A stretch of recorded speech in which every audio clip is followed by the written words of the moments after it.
Most people, they have all these visions. Maybe they start to make a little sort of decision, but they don't make a real decision because they don't act on it. And if you don't act on it, your ideas, your dreams will die in your mind. They'll die on your lips.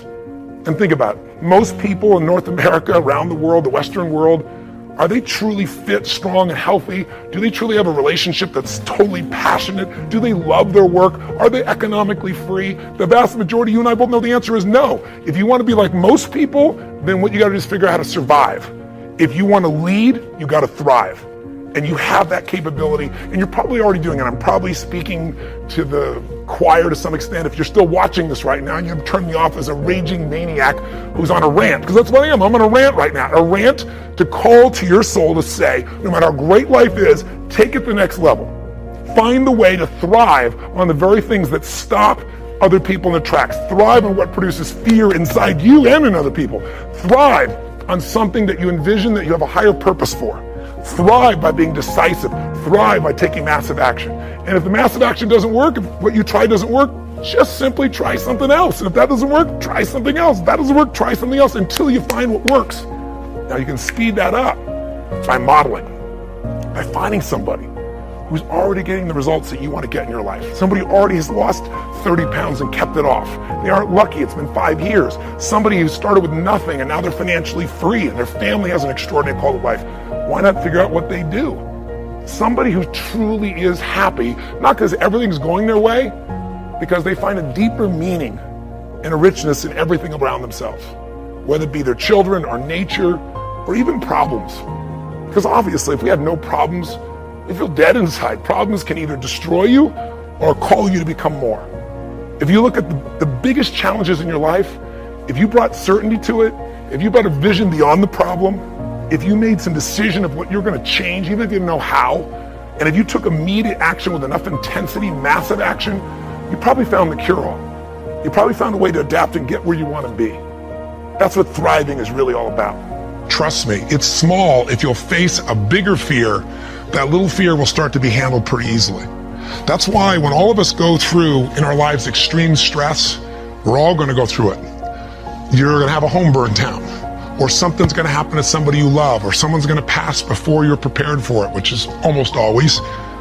Or you're going to find yourself in a financial situation that feels like you can't turn it around.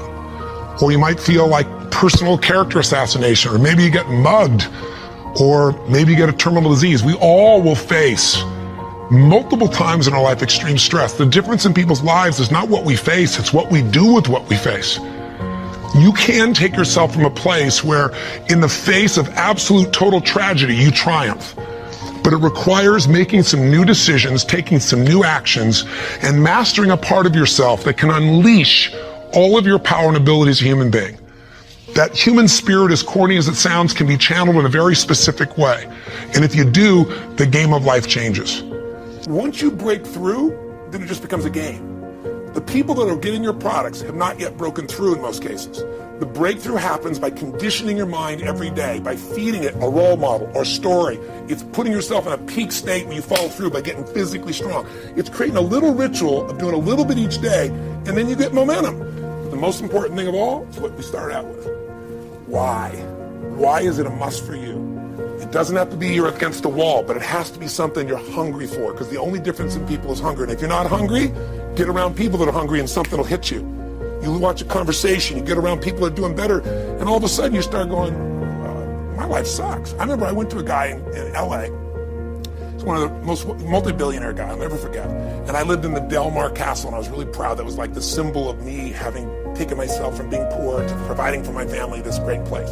It's built from castles in Europe overlooking the ocean, not far from you. And I went to this guy's house. He's a billionaire. He took me down to his wine cellar. I don't even drink wine. Went through this whole thing. At the end of the night, I was depressed. I lived in the Del Mar tenement, as far as I was concerned. I really was. I was like, I live in a crappy place, and all my standards changed. All of a sudden, I wasn't willing to settle for living that. All of a sudden, my back was to the wall in a different way, because as a man, I knew I was capable of more. So people can change their standard by getting around where it's better. People can change their standard by getting associated with what's true, like the bills they got to solve, the problems they got to do it. Or they can do it because they're excited, because it's something new they want to take on. Everyone's different, but they got to find the why, and they got to come up with some daily rituals to get them going, and just do a step at a time. That's where you get momentum. The next thing that is a key to self-motivation is that you've got to ask yourself, what do I want out of life? What do you want out of life? What do you want out of a job? What do you want out of a career? What do you want out of a relationship? What do you want? What gives you your life? How will you know when you got it? What will make you happy? You need to know. You need to start asking yourself some questions. What do I really, really, truly want? And you need to be exact about that. Don't be vague. Oh, I just want to be happy. That's too vague. What will make you happy? How will you know when you got it? Zero in on it. Be exact. Be specific. And as you do that, that will stimulate that superconscious mind, or the reticular activating system of your mind, that will begin to find those things, to identify with it. And once you begin to determine that which you want, take the time to write it down. Don't just think about it. Write it down. That is a subjective process that engages the subconscious mind. Write it down. Once you write it down, read it 3 times a day, morning, noon, and night. Why is that important? Because what it will do, it will cause you to focus. It will cause you to concentrate. When that other conversation is going on telling you what you cannot do, telling you all of the impossibilities and all of the obstacles, your concentrating will begin to create a larger vision within yourself, and you'll start looking for and seeing some new opportunities. You start creating some openings for yourself. As you begin to read that every day, day in and day out, that will make you focus.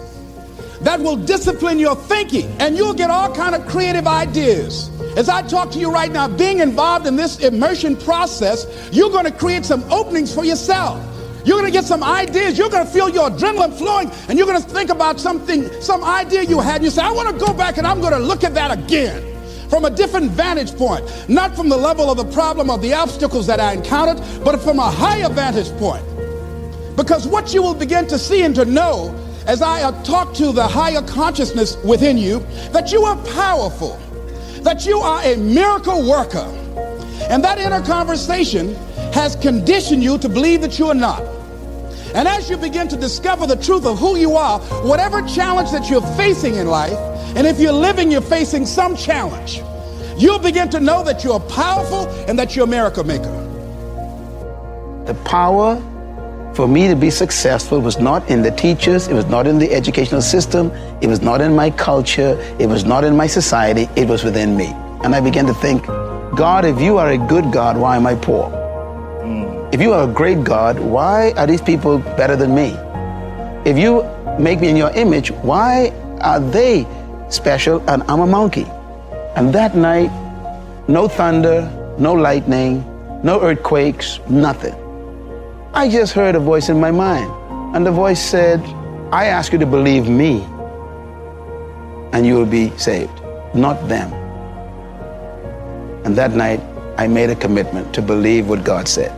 13 years old, I said, okay, I believe that I have the power to experience far beyond all I can ever ask, think, or imagine. 13 years old.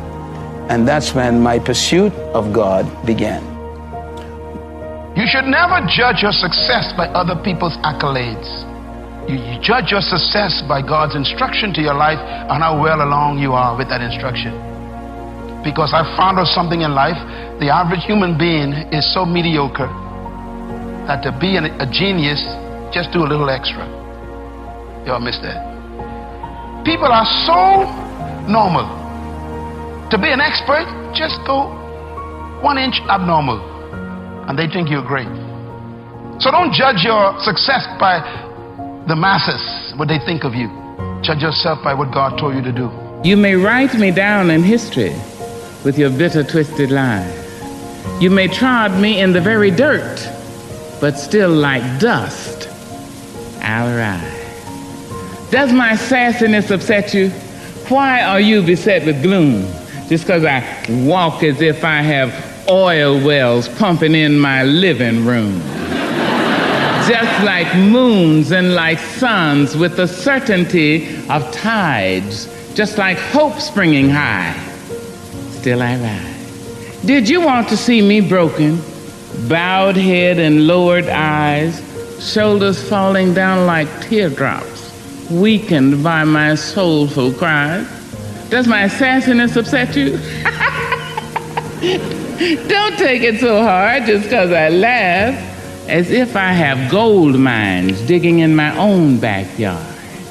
You can shoot me with your words, you can cut me with your lies, you can kill me with your hatefulness, but just like life, I rise. Close your eyes for a moment, will you please? And breathe with me. Just close your eyes. And if you will, put your thumb to your middle finger and gather your other fingers around. And let's feel the vibration and pulse of your personal energy as you take 3 deep breaths with me. Inhale. And as you exhale, just feel the vibration, energy, blood pulsating through your body, through you.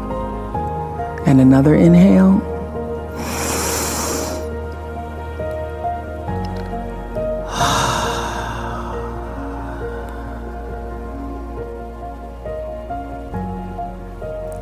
And another inhale.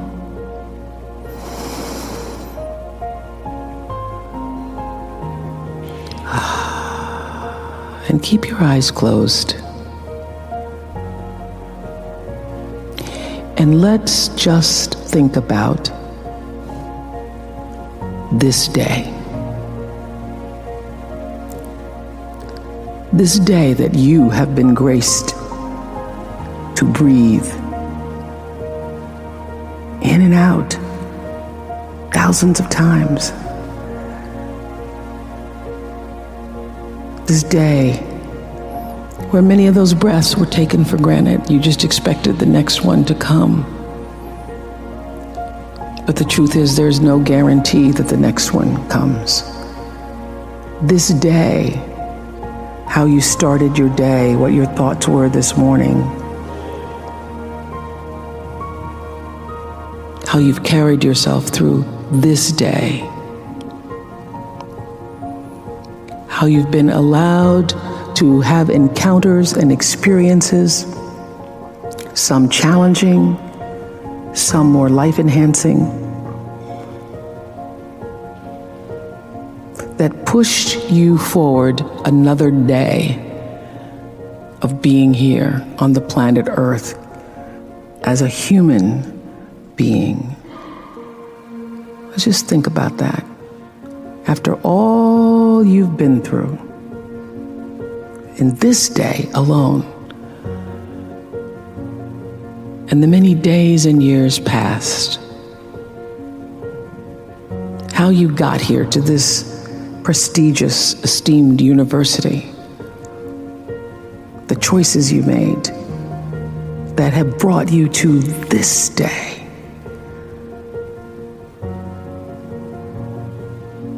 Open your heart and quietly to yourself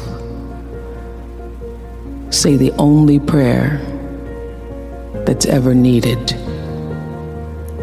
Thank you. Thank you. Thank you. You're still here.